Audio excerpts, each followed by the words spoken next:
देखिए बाकी सब जो है, बाकी सब हमारे पिता की उम्र के हैं जो चुनाव लड़ने आए हैं।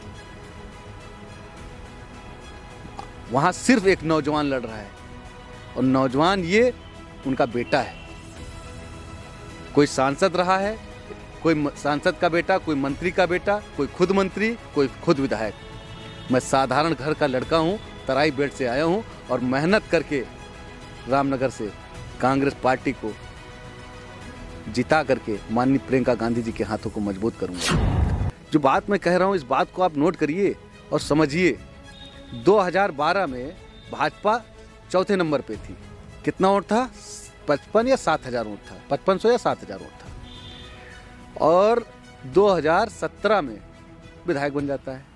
तो जो दौड़ में चौथे नंबर पे था वो दौड़ में पहले नंबर पे आ सकता है।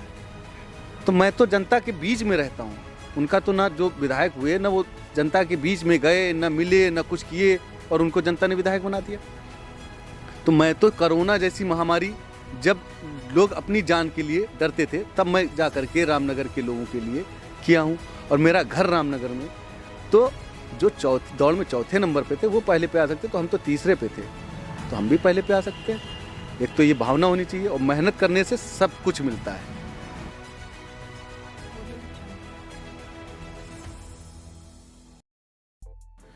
जब सर्दी सताती है तो लोग अक्सर अलाव के पास जाते हैं। गांव में इस अलाव को तप्ता कहते हैं, शहर में अलाव भी कहते हैं।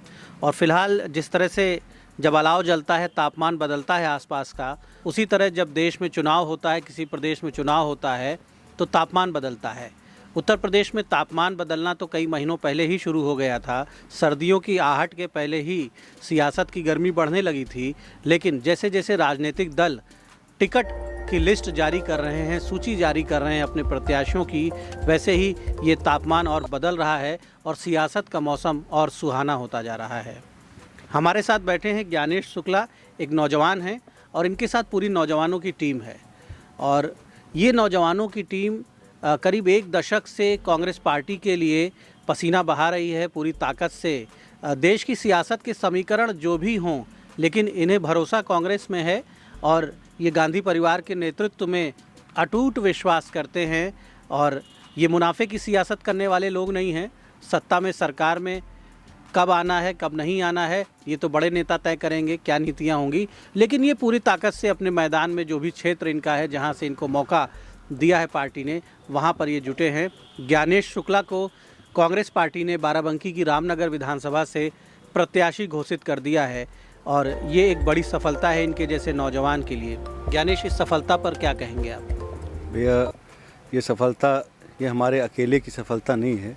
इसमें हमारे साथियों का, हमारे जो है माता पिता का आशीर्वाद और आप जैसे जो बड़े भाई हैं जो हमेशा हमको प्रेरित करते रहते हैं और निष्पक्ष भावना से जो है पूरे जनपद की जो समस्याएं हैं उठाया करते हैं और हम लोग उनकी आवाज़ बनते हैं।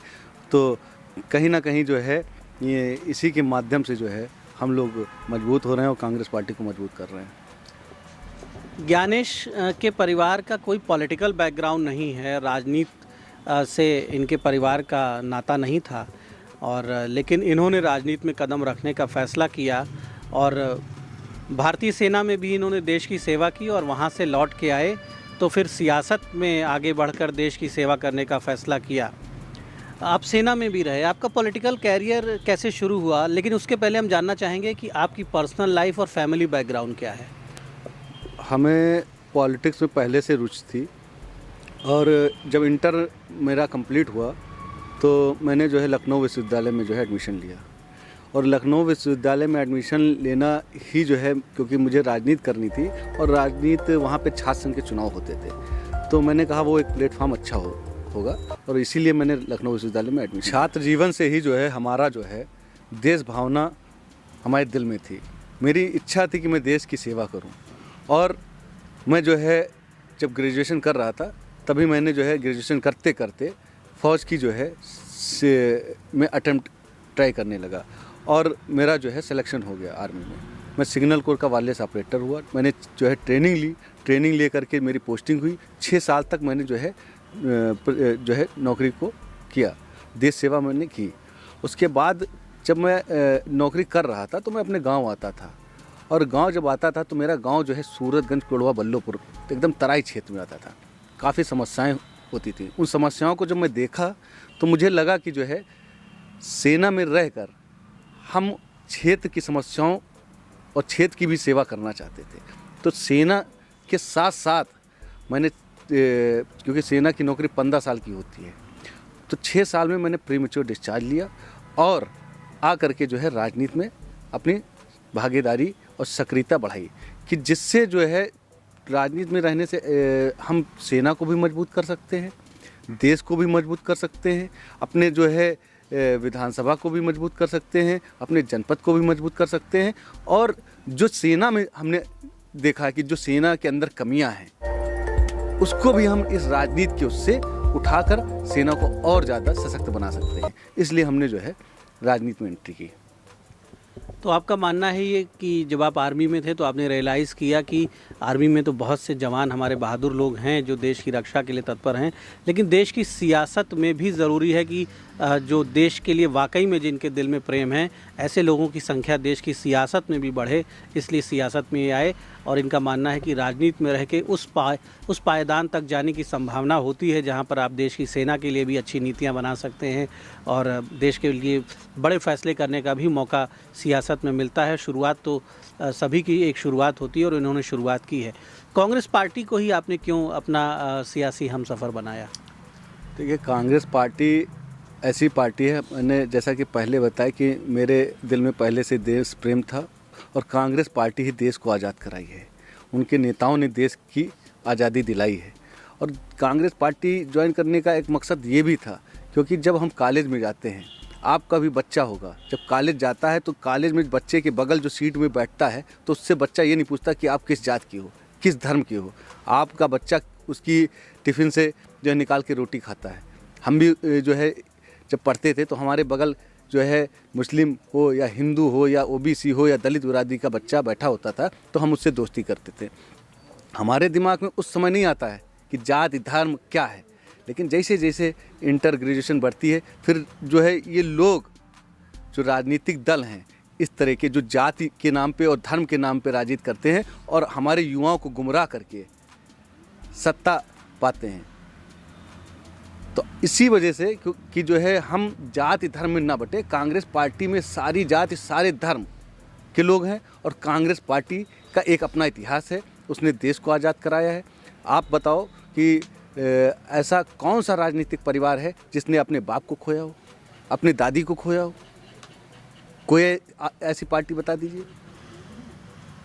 दर्द को महसूस किया है, इस वजह से हम कांग्रेस पार्टी के साथ हैं और उम्मीद करते हैं कि हम मेहनत करके कांग्रेस पार्टी को जो है ज़िले में खड़ा करेंगे और ज़िले क्या पूरे प्रदेश में जो है इस बार 2022 में कांग्रेस पार्टी सरकार बनाएगी। ज्ञानेश का कॉन्फिडेंस है और इन्हें अपनी मेहनत पे भरोसा है।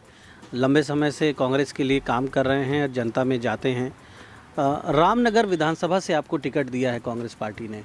रामनगर जो विधानसभा है वहाँ पर आपने क्या देखा है, क्या समस्याएं हैं, क्या ज़रूरतें हैं उस विधानसभा की, और आपके मन में क्या विज़न है रामनगर को लेकर? आपकी अपनी क्या योजना है, उसको आप किस तरह से रामनगर के लोगों को खुशहाल बनाएंगे? देखिए, रामनगर हमारा घर है, हम रामनगर के ही रहने वाले हैं और पहली बार गांजर जैसे बोलते हैं कि गांजर तराई क्षेत्र से निकला हुआ मैं व्यक्ति हूँ। मेरा गांव जो है सूरतगंज ब्लॉक के कुड़वा बल्लोपुर में पड़ता है, तो मैं वहाँ बाढ़ प्रभावित क्षेत्र है, मैं वहाँ से निकल के आया हूँ। तो आप समझ सकते हैं कि सबसे ज़्यादा समस्या वहाँ रामनगर में होगी, तो वहाँ से निकल के आया। तो मैं रामनगर को बहुत अच्छे से जानता हूँ और रामनगर आपका पहले भी इंटरव्यू आपने लिया था बुढ़वल शुगर मिल की, तो मैंने बताया कि रामनगर में मैं रहता था बुढ़वल शुगर मिल के अंदर। तो बुढ़वल शुगर मिल अब तो 2007 में बंद हुई बसपा गवर्नमेंट में, और उसके बाद हर आदमी उसको चुनावी मुद्दा बना लेता है, हर पार्टी आती है चुनावी मुद्दा बनाती है। और जबकि ये Budhwal sugar mill Congress party में चालू हुई थी। और मैं तो ये भी कहता हूँ कि सरकार कांग्रेस पार्टी की आएगी, बुढ़वल शुगर मिल चालू होगी। चालू होने के साथ साथ 80% रोजगार बुढ़वल रामनगर के लोगों को मिलेगा। मतलब ये हमारा विजन है कि मैं विधायक बनूंगा तो मैं क्या करूंगा। जो आपने पूछा कि आप विधायक बनोगे तो आप क्या करोगे, तो बुढ़वल शुगर मिल चालू होगी और 80% रोजगार वहाँ के स्थानीय लोगों को मिलेगा। रामनगर में महिला डिग्री कॉलेज नहीं है। महिला डिग्री कॉलेज न होने की सबसे ज़्यादा दिक्कत है। मैं तो कोशिश करूंगा कि हमारे रामनगर ब्लॉक में रामनगर विधानसभा में 3 ब्लॉक हैं, तीनों ब्लॉक में महिला डिग्री कॉलेज हो। बाढ़ जो आप देख रहे हैं पहले आ जाती थी, तराई बेल्ट में बाढ़ आ जाती थी, तो हमारे पार्टी के हमारे नेता आदरणीय पीएल पुनिया जी ने 54 किलोमीटर का बंधा बनवाया। अब आप देख लीजिए, कई सांसद कई विधायक रहे, उससे पहले किसी की नज़र नहीं गई, लेकिन कांग्रेस पार्टी काम करना चाहती है, जो कहती है वो करती है। माननीय डॉक्टर पीएल पुनिया 54 किलोमीटर का बंधा बनवाए। अब हम करेंगे जो बंधे के उस पार घर फंसे हुए हैं उनके लिए बंधे के इस पार आवास बनाने का काम करेंगे, जिससे उनको जो है घर मिले और बाढ़ जब आए तो उससे उनको छुटकारा मिले। ऐसे बहुत सी समस्याएं हैं। बुढ़वल महादेवा में रेलवे स्टेशन का एक निर्माण कराने की हमारी सोच है कि हमारी जैसे वो देखिए, बुढ़वल स्टेशन तभी हो पाएगा जब हमारी केंद्र में सरकार आएगी, और केंद्र में सरकार आएगी और विधायक मिल करके हम बुढ़वल स्टेशन का भी निर्माण कराएंगे। तो ऐसे बहुत सी योजनाएं हैं, जो बहुत से काम हैं जो हम अपनी रामनगर की जनता के लिए, अपने रामनगर के लिए करेंगे। रामनगर के विकास के लिए काफ़ी कुछ सोच रखा है ज्ञानेश शुक्ला ने, और रामनगर के ही रहने वाले हैं, तराई के क्षेत्र के, उस क्षेत्र के रहने वाले हैं जो घाघरा नदी, जिसे अब सरयू नदी, बाराबंकी में नदी एक ही है, आगे अयोध्या के पास उसे सरयू कहते थे, और इधर बाराबंकी फैज़ाबाद के आगे लखनऊ सीतापुर के बगल से जब गुज़रती है वो नदी तो उसे घाघरा कहा जाता है काफ़ी समय से। तो वहाँ पर बाढ़ आती है, कटान होती है, नुकसान होता है काफ़ी, और वो उन सारे जो तकलीफ़ें हैं वहाँ की, उसका अनुभव भी है ज्ञानेश को, क्योंकि उसी क्षेत्र के निवासी हैं। ज्ञानेश, जो सियासी समीकरण है, जिस तरह से राजनीति अब जातियों के खांचों में राजनीति बढ़ चुकी है, और अब इन जातियों को सिद्ध करके लोग सियासत के रास्तों पर चल रहे हैं पिछले कई दशकों से, और ख़ास तौर से उत्तर भारत में राजनीति का रंग बदल चुका है। ऐसे में कांग्रेस पार्टी के कैंडिडेट के रूप में आप कितनी बड़ी चुनौती देख रहे हैं अपने सामने? देखिए, ये चुनौती तो है ही है, लेकिन आपको बता दें कि मेहनत जो है, किसान जो है खेत में मेहनत करता है, मजदूर मेहनत करता है, और मेहनत करके जो रोटी खाई जाती है उसका अलग ही मज़ा है। लोग कहते हैं कि कांग्रेस पार्टी जो है बहुत ही कमज़ोर पार्टी है, तो मैं आपके इस चैनल के माध्यम से बताना चाहता हूं, और आप भी देखे होंगे कि 2012 का जो चुनाव हुआ था, उस 2012 के चुनाव में सपा से माननीय अरविंद सिंह गोप जी विधायक थे, दूसरे नंबर पे अमरेश शुक्ला थे, तीसरे नंबर पे कांग्रेस पार्टी थी रामनगर में। कुंवर रामवीर सिंह चुनाव लड़े थे, 40,000 के करीब में, 39 से 40,000 के बीच में उनको वोट मिला था। चौथे नंबर पे कौन थी? भाजपा थी। जो बात मैं कह रहा हूँ, इस बात को आप नोट करिए और समझिए। 2012 में भाजपा चौथे नंबर पे थी। कितना वोट था? 55 या 7,000 वोट था, 5500 या 7,000 वोट था। और 2017 में विधायक बन जाता है।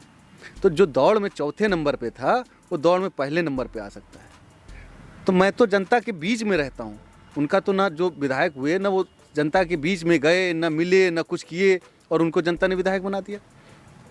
तो मैं तो कोरोना जैसी महामारी, जब लोग अपनी जान के लिए डरते थे, तब मैं जा कर के रामनगर के लोगों के लिए किया हूँ। और मेरा घर रामनगर में, तो जो दौड़ में चौथे नंबर पे थे वो पहले पे आ सकते, तो हम तो तीसरे पे थे, तो हम भी पहले पे आ सकते हैं। एक तो ये भावना होनी चाहिए, और मेहनत करने से सब कुछ मिलता है। हमारे 2012 में 32 विधायक थे पूरे प्रदेश में। अगर 32 विधायक हैं तो 33वें ज्ञानेश शुक्ला भी हो सकते हैं। इस मेहनत और लगन करने की ज़रूरत है। और सबसे बड़ी बात, हमारे साथ युवा है, हमारे साथ हमारे साथियों, इष्ट मित्रों का सहयोग है, और रामनगर की जनता हमें अपना बेटा मानती है। क्योंकि आप देखिए, बाकी सब जो है, बाकी सब हमारे पिता की उम्र के हैं जो चुनाव लड़ने आए हैं। वहाँ सिर्फ एक नौजवान लड़ रहा है, और नौजवान ये उनका बेटा है। कोई सांसद रहा है, कोई सांसद का बेटा, कोई मंत्री का बेटा, कोई खुद मंत्री, कोई खुद विधायक। मैं साधारण घर का लड़का हूँ, तराई बेल्ट से आया हूँ, और मेहनत करके रामनगर से कांग्रेस पार्टी को जिता करके माननीय प्रियंका गांधी जी के हाथों को मजबूत करूंगा, कांग्रेस पार्टी को मजबूत करूंगा। और कुछ और बढ़ाएं कि हाँ बढ़ाइए। तो ज्ञानेश शुक्ला का आत्मबल अच्छा है और इन्हें भरोसा है कि जनता के बीच में इन्होंने काम किया है। कोविड के उस खतरनाक दौर में जब बहुत ज़्यादा स्थितियां गंभीर थीं, तभी ज्ञानेश शुक्ला रामनगर के गांव-गांव में घर-घर में जाते थे। इन्हें भरोसा है कि इनकी जो ईमानदार सेवा नीति है उसके दम पर इन्हें सफलता मिलेगी। कांग्रेस पार्टी उत्तर प्रदेश में पिछले कुछ दशकों में निश्चित तौर पर सियासी तौर पे एक कमज़ोर दिखाई पड़ती है। एक दौर था जब कांग्रेस ही लोगों की पहली पसंद हुआ करती थी, लेकिन आज कांग्रेस उत्तर प्रदेश में सियासत में ज़रूर पीछे है। लेकिन प्रियंका गांधी ने काफ़ी मेहनत की है इस बार, और 2022 का जो चुनाव है उसके समीकरण कुछ अलग होंगे। जिस तरह से भाजपा से तमाम नेता निकलकर दूसरे दलों में जा रहे हैं, और कांग्रेस पार्टी ने इस बार महिलाओं पर फोकस किया है। ज्ञानेश, महिलाओं पर आपके नेता फोकस कर रहे हैं, और हम माने कि देश की जो आधी आबादी है तो लगभग आधी मतदाता जो हैं वो महिलाएं हैं हमारे। तो आधे वोटर्स जो हैं, वो जो फीमेल वोटर्स हैं हमारे, उन पर आपके लीडर्स ने काफ़ी फोकस किया है, और एक अलग से घोषणा पत्र भी प्रियंका गांधी ने महिलाओं को लेकर जारी किया था। तो रामनगर की महिलाओं को लेकर आप क्या सोचते हैं? आपने हालांकि कहा कि महिला डिग्री कॉलेज खुलवाएंगे छात्राओं के लिए, आपके पास एक विज़न है, लेकिन वो गृहिणियाँ, वो घरेलू महिलाएँ, तमाम महिलाएं, आप सुबह निकलिए देखिए तो खेतों में भी महिलाएं काम कर रही हैं। महिलाएं एक बड़ी जिम्मेदारी भारतीय समाज में निभा रही हैं, परिवारों को चलाने का, घरों में बच्चों की देख रेख का। सिर्फ भोजन पका के देना उनका काम नहीं है, बड़े दायित्व वो अपने कंधों पर लेकर चल रही हैं। लेकिन ये सच है कि उन दायित्वों के, उन कर्तव्यों के निर्वहन को करते हुए भी उन्हें वो अधिकार नहीं मिले हैं जिनके वो वाकई में जो अधिकार उन्हें मिलना चाहिए, जो उनका हक है। देखिए, जब से हमारी नेता आदरणीय प्रियंका गांधी जी उत्तर प्रदेश की प्रभारी बनी है, और वो एक महिला है, आपने देखा होगा जब पूरे प्रदेश में कोई भी, चाहे वो हाथरस की घटना हो, चाहे वो उन्नाव की घटना हो, कोई भी घटना हुई है, हमारी नेता आदरणीय प्रियंका गांधी जी विपक्ष की भूमिका निभा रही थी। हम सब लोग पूरे कांग्रेसी एकजुट होकर के आंदोलन कर रहे थे। और आपने जैसा कहा कि रामनगर में जो महिलाओं के लिए, तो प्रियंका गांधी जी ने अलग से एक महिलाओं का मैनिफेस्टो बनाया है, और उसमें जो प्रतिज्ञाएं ली हैं, उसमें उन्होंने कहा है कि 40% टिकटों में महिलाओं को भागीदारी। देखिए, कोई भी पार्टी 40% टिकट महिलाओं को नहीं दे रही, हमारी पार्टी ने पहल की है। हमारी नेता से बोला जाता है कि आपकी सरकार जहाँ पे है आप वहाँ पे करिए। अच्छा, जैसे प्रभारी वो हमारे उत्तर प्रदेश की हैं, तो उन्होंने यहाँ से शुरुआत किया है, और वो कहती जब यहाँ पे होगा तो अन्य प्रदेशों में भी होगा। दूसरी उनकी प्रतिज्ञा है, इंटर पास लड़कियों को मोबाइल देंगे। कुछ लोग कहते कि मोबाइल लुभाने के लिए है, तो हमने कहा अगर लुभाना हुआ तो वो लड़की को भी देती और लड़कों को भी देती। लड़कियों को ही सिर्फ क्यों दे रही? क्योंकि लड़कियों को मजबूत करना है। जैसे जब हम पढ़ते थे तो इंटर में जब हम थे तो हमारे पिताजी ने कहा कि तुम इंटर में अच्छे नंबर लाओगे तो तुमको साइकिल देंगे। तो हमारी क्या रुचि पढ़ने में और बढ़ी। किस लिए? क्योंकि हमको पिताजी साइकिल लेकर के देंगे। अब प्रियंका जी ने कहा है कि जो लड़कियां इंटर पास करेंगी हम उनको क्या देंगे? मोबाइल देंगे। तो देखो, एक तो लड़कियां मेहनत से पढ़ेंगी। किस लिए पढ़ेंगी? कि उनको मोबाइल मिलेगा। दूसरा मोबाइल देने का कारण कि जब कोरोना काल आया तो उसमें स्कूल कॉलेज बंद हो गए, और जब पढ़ाई ऑनलाइन हुई तो उसमें क्या होता है, घर में मोबाइल है तो लड़के, मान लो घर में एक मोबाइल है गरीब परिवार में, तो लड़का लड़ झगड़ के पिताजी से मोबाइल लेकर के वो तो अपनी पढ़ाई पूरी कर लेती, और लड़की कहीं ना कहीं संकोचवश उसकी पढ़ाई नहीं हो पाती। तो इस वजह से प्रियंका जी ने कहा कि लड़कियों को सशक्त करने के लिए मोबाइल देंगे, जिससे वो पढ़ाई में भी रुचि दिखाएंगी और उनकी पढ़ाई भी होगी और वो अपने पैरों पे मजबूत होंगी। और इसीलिए उन्होंने कहा ग्रेजुएशन पास लड़कियों को स्कूटी देंगे, ताकि वो अपने घर से निकलें, अपने पैरों पे खड़ी हों, उनके पिताजी को उनके कॉलेज तक छोड़ने ना जाना पड़े। वो पिताजी पता चला खेत में जो है दवा डालनी है, अब बिटिया को कॉलेज छोड़ना है, अब वो दवा डालें कि बिटिया को कॉलेज छोड़ने जाएं। तो इस वजह से प्रियंका जी ने पूरा निष्कर्ष निकाला है और प्रियंका जी ने जो प्रतिज्ञाएं ली हैं, इन प्रतिज्ञाओं को पूरा करने के लिए गारंटी कार्ड भी जो है दिया जा रहा है कि ये गारंटी कार्ड है। आप इन गारंटी कार्ड के माध्यम से जैसे कांग्रेस पार्टी की सरकार बनेगी, आपको जो है स्कूटी, आपको मोबाइल दिया जाएगा। रही बात माताओं की, और जो हमारी माताएं और खेत में काम करती हैं और घर चलाती हैं, उनके लिए 3 सिलेंडर साल में, बस सेवा फ्री है। अब साल में 3 सिलेंडर, अगर झूठ बोलना तो हम कहते साल में 12 महीने होते 12 सिलेंडर, लेकिन जो कहना है, जो कर सकते हैं, वो प्रतिज्ञा में लिखा गया है, झूठा नहीं लिखा गया है। कि अगर सपोज दैट साल में 12 महीने हैं, हम उनसे ये बोल दें कि जो है आपको ऊँट लेना है, तो झूठ बोल करके कि 12 सिलेंडर दिए जाएंगे, ऐसा नहीं है। जो है, जो किया जा सकता है, वो उस प्रतिज्ञा में है। तो साल में जो है 3 सिलेंडर, बस सेवा फ्री है, और विधवा और वृद्धा पेंशन हर महीने 1000 दिया जाएगा। बाकी हमने जो है अपने मैनिफेस्टो में, जो हमने खुद अपना मैनिफेस्टो बनाया है, तो हमारे यहाँ बुनकर लोग ज़्यादा हैं। महिलाएं जो है अक्सर जो है गांव में बुनकर का काम करती हैं, तो उनको प्रोत्साहन के लिए भी हमने बनाया कि हम अगर विधायक बनते हैं तो उनको एक प्रोत्साहन निधि दिया जाएगा। तो कांग्रेस पार्टी ने जिस तरह से समाज के सभी वर्गों और ख़ासतौर पर देश की आधी आबादी यानी महिलाओं पर फोकस किया है, तो ये जो महिलाओं की आबादी है, लड़कियों की आबादी है, ये हमारे देश में लगभग आधे वोटर्स भी हैं, आधे फीमेल वोटर्स हैं। और कांग्रेस के जो कैंडिडेट्स हैं, जो प्रत्याशी घोषित हो रहे हैं, जो मैदान में हैं, उनके लिए पार्टी की ये जो नीतियां हैं, इसके ज़रिए वो गांव-गांव जा रहे हैं और लोगों को समर्थन के लिए तैयार कर रहे हैं। निश्चित तौर पर एक बहुत ही समझदारी के साथ ये कहा जा सकता है कि एक बहुत ही बढ़िया सियासी तीर यहाँ पे चला है कांग्रेस पार्टी ने, क्योंकि आधी आबादी लगभग महिलाओं की है और वो आधे वोटर्स भी हैं देश में। अगर कांग्रेस की ये नीतियाँ, ये जो घोषणाएं हुई हैं, इनको अगर आधी आबादी ने इनकी तरफ फोकस कर लिया तो उत्तर प्रदेश की सियासत का समीकरण ज़रूर बदल सकता है।